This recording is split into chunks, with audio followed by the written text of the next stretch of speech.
Chapter 6. At 7 o'clock punctually, I was at Masloboyev's. He greeted me with loud exclamations and open arms. He was, of course, half drunk. But what struck me most was the extraordinary preparation that had been made for my visit. It was evident that I was expected. A pretty brass samovar was boiling on a little round table covered with a handsome and expensive tablecloth.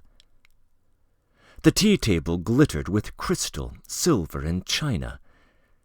On another table, which was covered with a tablecloth of a different kind, but no less gorgeous, stood plates of excellent sweets, Kiev preserves both dried and liquid, fruit paste, jelly, French preserves, oranges, apples, and 3 or 4 sorts of nuts. In fact, a regular fruit shop. On a third table, covered with a snow-white cloth, there were savories of different sorts. Caviar, cheese, a pie, sausage, smoked ham, fish, and a row of fine glass decanters containing spirits of many sorts and of the most attractive colors: green, ruby, brown, and gold. Finally, on a little table on one side, also covered with a white cloth, there were 2 bottles of champagne. On a table before the sofa there were 3 bottles containing Sauterne, Lafitte, and cognac, very expensive brands from Elisiev's. Alexandra Semyonovna was sitting at the tea-table, and though her dress and general get-up was simple, they had evidently been the subject of thought and attention, and the result was indeed very successful. She knew what suited her, and evidently took pride in it. She got up to meet me with some ceremony. Her fresh little face beamed with pleasure and satisfaction. Masloboyev was wearing gorgeous Chinese slippers, a sumptuous dressing-gown, and dainty, clean linen. Fashionable studs and buttons were conspicuous on his shirt everywhere where they could possibly be attached. His hair had been pomaded and combed with a fashionable side parting. I was so much taken aback that I stopped short in the middle of the room and gazed open-mouthed, first at Masloboyev and then at Alexandra Semyonovna, who was in a state of blissful satisfaction. "What's the meaning of this, Masloboyev? Have you got a party this evening?" I cried with some uneasiness. "No, only you," he answered solemnly. "But why is this?" I asked, pointing to the savories. "Why, you've food enough for a regiment." "And drink enough. You've forgotten the chief thing.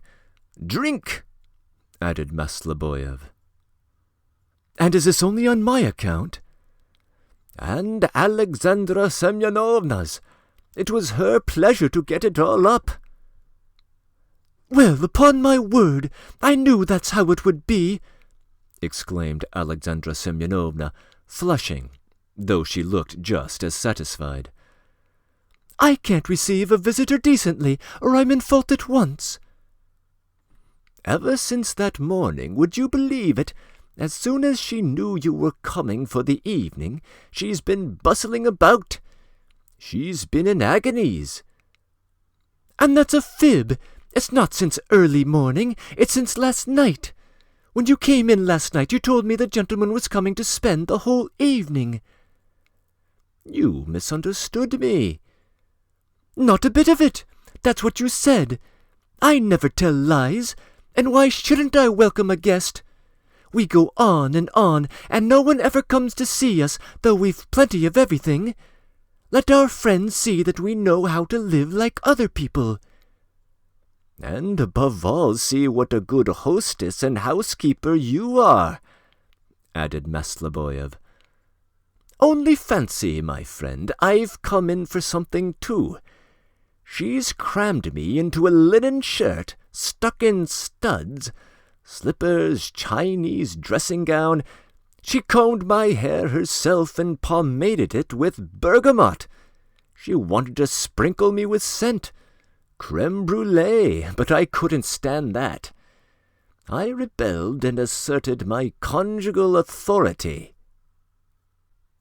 It wasn't bergamot.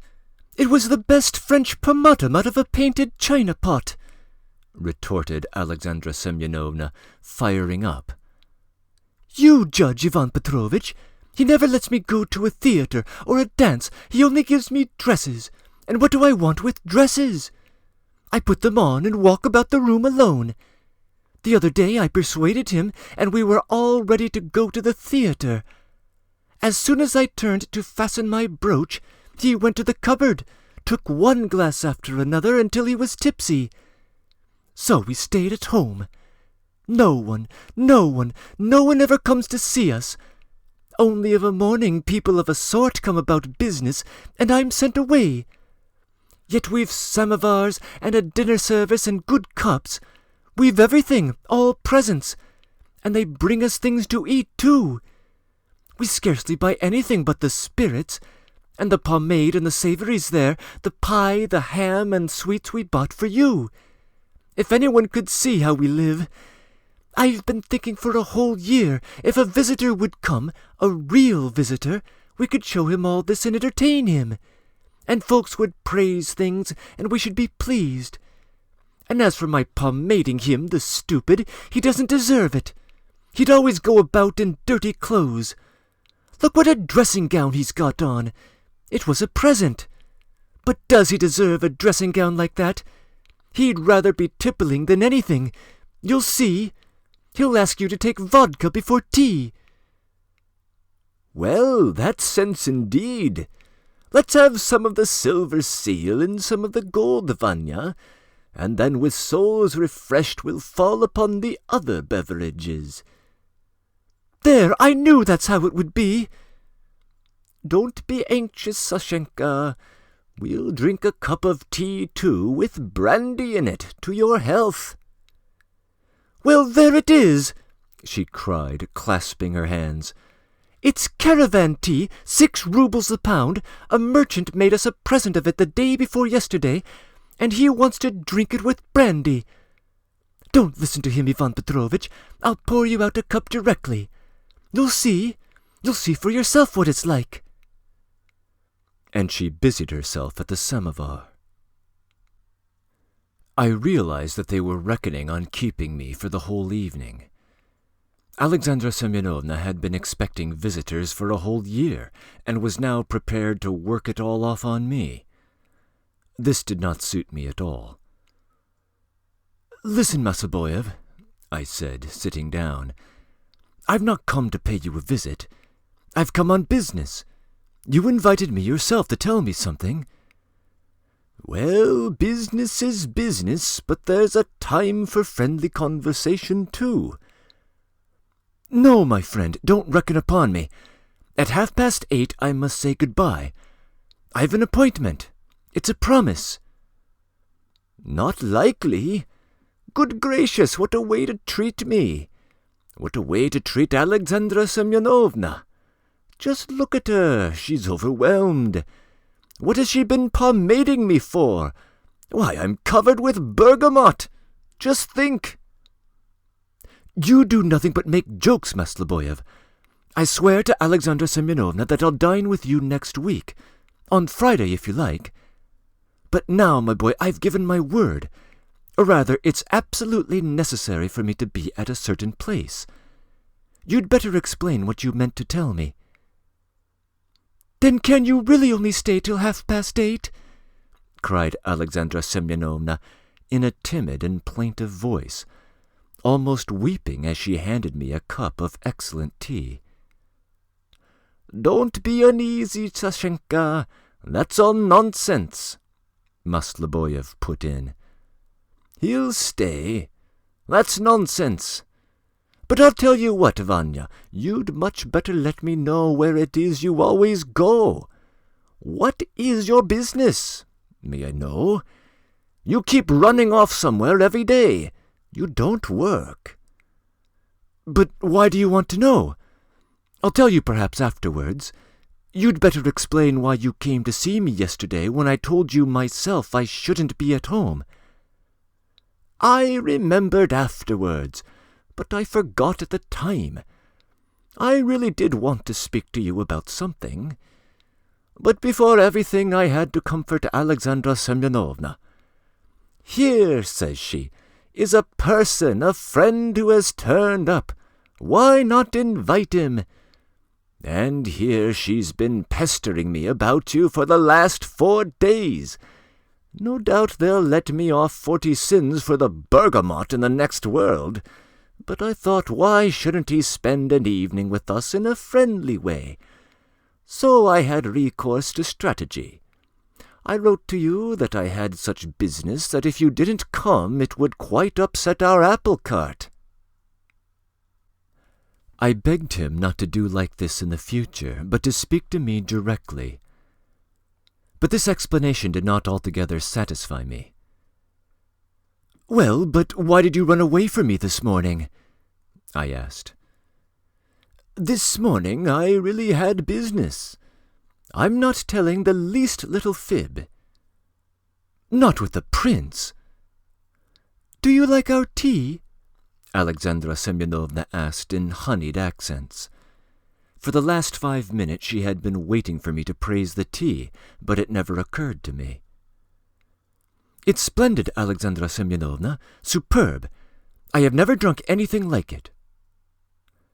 Alexandra Semyonovna positively glowed with satisfaction and flew to pour me out some more. "The prince!" cried Masloboyev. "The prince! That prince, my boy, is a rogue, a rascal such as... Well, I can tell you, my boy, though I'm a rogue myself, from a mere sense of decency I shouldn't care to be in his skin. But enough, mum's the word. That's all I can tell you about him." "But I've come, among other things, on purpose to ask you about him. But that will do later. Why did you give my Elena sweetmeats and dance for her when I was away yesterday? And what can you have been talking about for an hour and a half?" "Elena is a little girl of 12 or perhaps 11 who is living for the time at Ivan Petrovitch's," Masloboyev exclaimed, suddenly addressing Alexandra Semyonovna. "Look, Vanya, look," he went on, pointing at her, "how she flushed up when she heard I had taken sweets to an unknown girl. Didn't she give a start and turn red as though we'd fired a pistol at her? I say, her eyes are flashing like coals of fire. It's no use, Alexandra Semyonovna, it's no use to try and hide it. She's jealous. If I hadn't explained that it was a child of 11, she'd have pulled my hair, and the bergamot wouldn't have saved me." "It won't save you as it is." And with these words Alexandra Semyonovna darted at one bound from behind the tea-table, and before Masloboyev had time to protect his head, she snatched at a tuft of his hair and gave it a good pull. So there! Don't dare to say I'm jealous before a visitor! Don't you dare! Don't you dare! Don't you dare!" She was quite crimson, and though she laughed, Masloboyev caught it pretty hotly. "He talks of all sorts of shameful things," she added seriously, turning to me. "Well, Vanya, you see the sort of life I lead. That's why I must have a drop of vodka," Masloboyev concluded, setting his hair straight and going almost at a trot to the decanter. But Alexandra Semyonovna was beforehand with him. She skipped up to the table, poured some out herself, handed it to him, and even gave him a friendly pat on the cheek. Masloboyev winked at me, triumphantly clicked with his tongue, and solemnly emptied his glass. "As for the sweets, it's difficult to say," he began, sitting down on the sofa beside me. "I bought them at a greengrocer's shop the other day when I was drunk. I don't know why. Perhaps it was to support home industries and manufactures. I don't know for sure. I only remember that I was walking along the street drunk, fell in the mud, clutched at my hair, and cried at being unfit for anything. I forgot about the sweets, of course, so they remained in my pocket till yesterday, when I sat down on your sofa and sat on them. The dances, too, were a question of inebriety. Yesterday I was rather drunk, and when I am drunk, if I'm contented with my lot, I sometimes dance. That's all.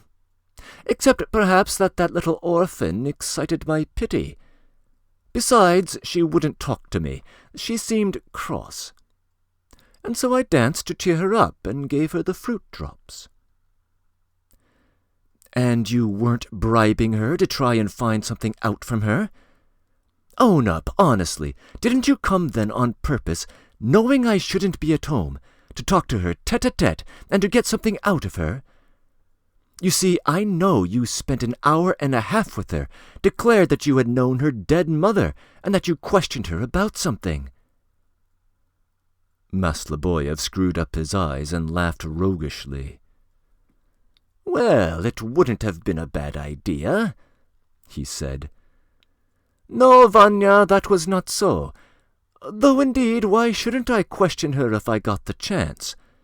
But it wasn't that. Listen, old friend, though as usual I'm rather drunk now, yet you may be sure that with evil intent Philip will never deceive you. With evil intent, that is." "Yes, but without evil intent?" "Well, even without evil intent. But damn it all, let's have a drink and then to business.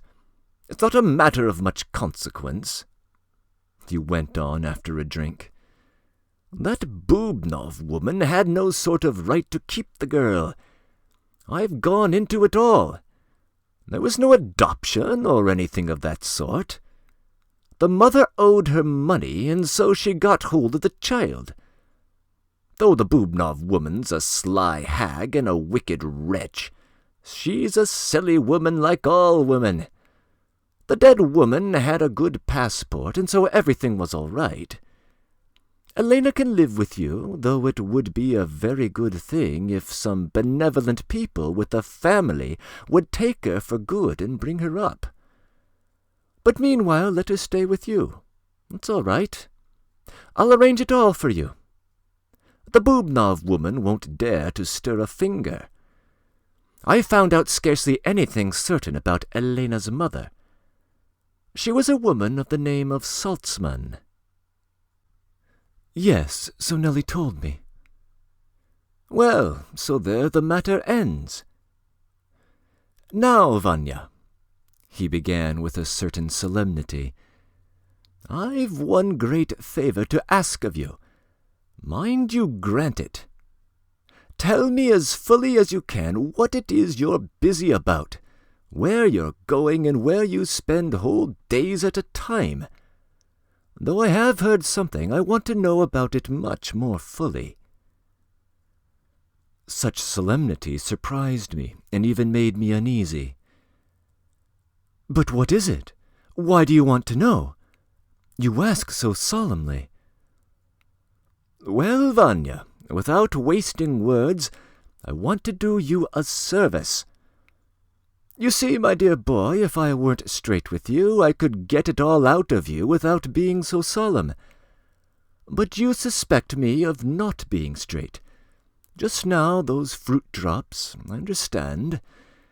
But since I'm speaking with such seriousness, you may be sure it's not my interest but yours I'm thinking of. So don't have any doubts, but speak out the whole truth." "But what sort of service? Listen, Masleboyev, why won't you tell me anything about the prince? That's what I want. That would be a service to me." "About the prince? Very well, I'll tell you straight out. I'm going to question you in regard to the prince now." "How so?" "I'll tell you how. I've noticed, my boy, that he seems to be somehow mixed up in your affairs. For instance, he questioned me about you. How he found out that we knew each other is not your business. The only thing that matters is that you should be on your guard against that man. He's a treacherous Judas, and worse than that too. And so, when I saw that he was mixed up in your affairs, I trembled for you. But of course I know nothing about it. That's why I asked you to tell me, that I may judge. And that's why I asked you to come here today. That's what the important business is. I tell you straight out. You must tell me something anyway, if only why I need to be afraid of the prince. Very good, so be it. I am sometimes employed, my boy, in certain affairs. But I'm trusted by certain persons just because I'm not a chatterbox. Judge for yourself whether I should talk to you. So you mustn't mind if I speak somewhat generally, very generally, in fact, simply to show what a scoundrel he is. Well, to begin with, you tell your story. I decided there was really no need to conceal anything in my affairs from Masleboev. Natasha's affairs were not a secret. Moreover, I might expect to get some help for her from Masleboev. Of course, I passed over certain points as far as possible in my story. Masleboev listened particularly attentively to all that related to Prince Volkovsky. He stopped me in many places, asked me about several points over again, so that in the end I told him the story rather fully. The telling of it lasted half an hour. That girl's got a head, Masleboev commented. If she hasn't guessed quite correctly about the prince, it's a good thing anyway that she recognized from the first the sort of man she had to deal with, and broke off all relations with him. Bravo, Natalia Nikolaevna! I drink to her health. He took a drink. It's not only brains, it must have been her heart, too, that saved her from being deceived. And her heart didn't mislead her. Of course her game is lost. The prince will get his way, and Alyosha will give her up. I'm only sorry for Ikmenev. To pay 10,000 to that scoundrel. Why, who took up his case? Who acted for him? Managed it himself, I bet. Just like all these noble, exalted people, they're no good for anything. That's not the way to deal with the prince. I'd have found a nice little lawyer for Ikmenev. And he thumped the table with vexation. Well, now about Prince Volkovsky. You're still harping on the prince. But what am I to say about him? I'm sorry I've offered to. I only wanted, Vanya, to warn you against that swindler, to protect you, so to say, from his influence. No one is safe who comes in contact with him. So keep your eyes open, that's all. And here you've been imagining I had some mysteries of Paris I wanted to reveal to you. One can see you're a novelist. Well, what am I to tell you about the villain? The villain's a villain. Well, for example, I'll tell you one little story, of course without mentioning places, towns, or persons. That is, without the exactitude of a calendar. You know that when he was very young and had to live on his official salary, he married a very rich merchant's daughter. Well, he didn't treat that lady very ceremoniously, and though we're not discussing her case now, I may mention in passing, friend Vanya, that he has all his life been particularly fond of turning such affairs to profit. Here's another example of it. He went abroad. There...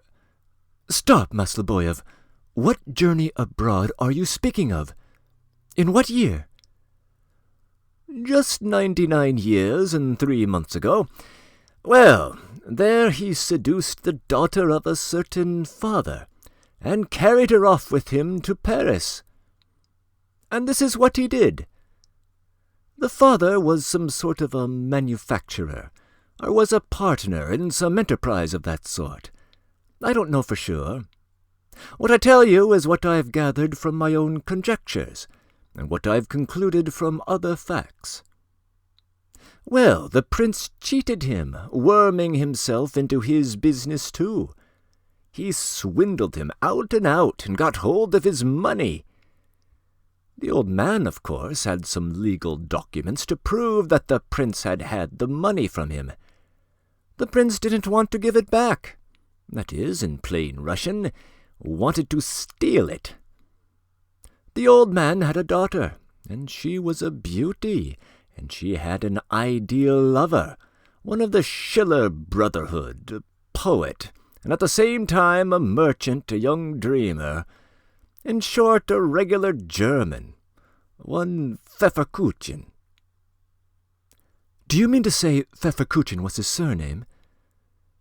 Well, perhaps it wasn't Pfefferkuchen, hang the man. It doesn't matter. But the prince made up to the daughter, and so successfully that she fell madly in love with him. The prince wanted two things at that time. First, to possess the daughter, and secondly, the documents relating to the money he had had from the old man.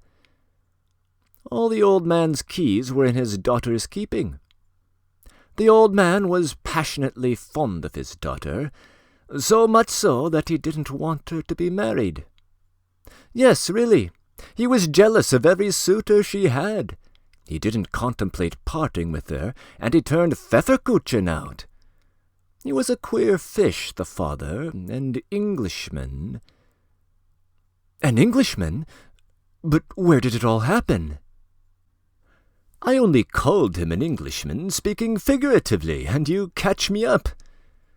It happened in the town of Santa Fe de Bogota, or perhaps it was in Krakow, but more likely it was in the Principality of Nassau, like the label on the seltzer water bottles. Certainly it was in Nassau. Is that enough for you? Well, so the prince seduced the girl and carried her off from her father, and managed to induce the girl to lay hands on the documents and take them with her. There are cases of love like that, you know, Vanya. Phew, God have mercy upon us. She was an honest girl, you know, noble, exalted. It's true she very likely didn't know much about the documents. The only thing that troubled her was that her father might curse her. The prince was equal to the occasion this time, too. He gave her a formal, legal promise of marriage in writing. By so doing, he persuaded her that they were only going abroad for a time, for a holiday tour, and that when the old father's anger had subsided, they would return to him married, and would the three of them live happy ever after, and so on to infinity. She ran away, the old father cursed her, and went bankrupt. She was followed to Paris by Frauenmilch, who chucked up everything, chucked up his business even. He was very much in love with her. Stop, who's Frauenmilch? Why, that fellow. Feuerbach, wasn't it? Damn the fellow, Pfefferkuchen. Well, of course, the prince couldn't marry her. What would Countess Lestoff have said? What would Baron Slops have thought? So he had to deceive her. And he did deceive her, too brutally. To begin with, he almost beat her, and secondly, he purposely invited Pfefferkuchen to visit them. Well, he used to go and see them and became her friend. They would spend whole evenings alone, whimpering together, weeping over their troubles, and he would comfort her. To be sure, dear, simple souls. The prince brought things to this pass on purpose. Once he found them late at night and pretended that they had an intrigue, caught at some pretext, said he'd seen it with his own eyes. Well, he turned them both out of the house and took his departure to London for a time. She was just on the eve of her confinement. When he turned her out, she gave birth to a daughter. That is, not a daughter, but a son, to be sure, a little son. He was christened Volodka. Pfefferkuchen stood godfather. Well, so she went off with Pfefferkuchen. He had a little money. She travelled in Switzerland and Italy, through all the poetical places to be sure, most appropriately. She cried all the time, and Pfefferkuchen whimpered, and many years passed like that, and the baby grew into a little girl.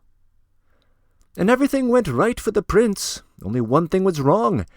He hadn't succeeded in getting back the promise of marriage. "You're a base man," she had said to him at parting.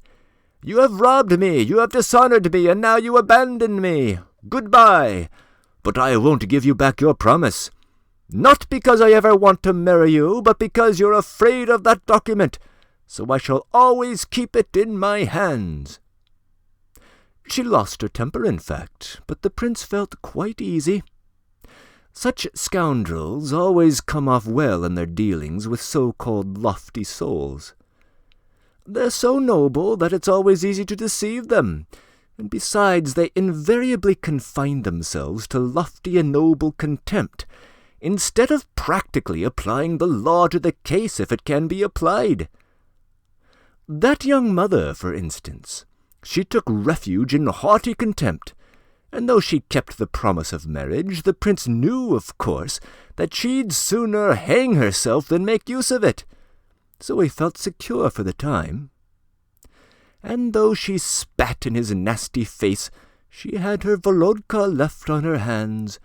If she had died, what would have become of him? But she didn't think about that. Bruderschaft, too, encouraged her and didn't think about it. They read Schiller. At last Bruderschaft sickened of something and died. "You mean Pfefferkuchen?" "To be sure, hang him. And she—" "Stay. How many years have they been travelling?" "Exactly 200. Well, she went back to Krakow. Her father wouldn't receive her, cursed her. She died, and the prince crossed himself for joy. I was there too, drank goblets not a few, our ears full of mead, but our mouths full of need. They gave me a flip, and I gave them the slip. Let's drink, Brother Vanya." "I suspect that you are helping him in that business, Masloboyev." "You will have it so, will you?" "Only I can't understand what you can do in it." "Why, you see, when she went back under another name to Madrid after being away for 10 years, all this had to be verified, and about Bruderschaft too, and about the old man, and about the kid, and whether she was dead, and whether she'd any papers, and so on to infinity. And something else besides, too. He's a horrid man, be on your guard, Vanya. And remember one thing about Masloboyev. Don't let anything make you call him a scoundrel. Though he's a scoundrel, to my thinking there's no man who isn't. He's not a scoundrel in his dealings with you. I'm very drunk, but listen. If ever, sooner or later, now or next year, it seems to you that Masloboyev has hoodwinked you, and please don't forget that word, hoodwinked, rest assured that it's with no evil intent. Masloboyev is watching over you, and so don't believe your suspicions, but come to Masloboyev and have it out with him like a friend. Well, now, will you have a drink?" "No." "Something to eat?" "No, brother, excuse me." "Well, then, get along with you. It's 9:15, and you're in a hurry. It's time for you to go." "Well, what next? He's been drinking till he's drunk, and now he sends away a guest. He's always like that. Ah, you shameless fellow!" cried Alexandra Semyonovna, almost in tears. "A man on foot's poor company for a man on horseback, Alexandra Semyonovna. We shall be left alone to adore one another. And this is a general! No, Vanya, I'm lying. You're not a general, but I'm a scoundrel. Only see what I look like now. What am I beside you? Forgive me, Vanya. Don't judge me and let me pour out. He embraced me and burst into tears. I prepared to go away. Good heavens, and we've prepared supper for you, cried Alexandra Semyonovna in terrible distress. And will you come to us on Friday? I will, Alexandra Semyonovna. Honor bright, I will. Perhaps you look down on him because he's so tipsy. Don't look down upon him, Ivan Petrovitch. He's a good-hearted man, such a good-hearted man, and how he loves you. He talks to me about you day and night, nothing but you. He bought your books on purpose for me. I haven't read them yet. I'm going to begin tomorrow. And how glad I shall be when you come.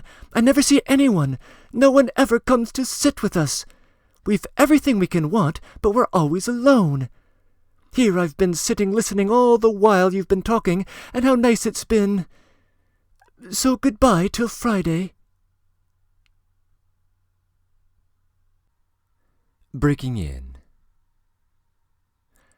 Hopefully it's clear that Masloboyev is deliberately obscuring the details of the backstory that he is relating to our narrator. The places, the times, the sex of the child are all made up, as are the names. Baron Slops and Countess Hlestov are throwaway names for prudish aristocratic gossips, and the companion of the young mother of the tale isn't Pfefferkuchen, Feuerbach, or Bruderschaft. In fact, we have every reason to believe that his last name is Saltzman, for of course it should be clear that the story we just heard is the story of Nellie's mother, and Nellie's mother, as we discover here, went by the surname of Saltzman. This is a Germanic-sounding name that the coffin-maker's wife could not recall back in Part 2, Chapter 4. Her surname could very well have become Valkovsky, but upon being abandoned by the prince, she apparently took on the last name of her loving companion. But the real name to remember here isn't the name of any of our characters. It is Friedrich Schiller, the author whose works, Masloboyev jokingly asserts, the Saltzmans were reading together while whimpering and weeping in their distress. Schiller was an 18th-century Romantic playwright who would occasionally wax philosophical in other writings, expounding upon the essence of the beautiful soul, identifying beauty with goodness. These idealistic themes would also appear in his fiction, and they had a strong influence on the youthful Dostoevsky. We will hear Schiller's name again, and the ideas he represents form one of the thematic antipodes of the novel. End of comments.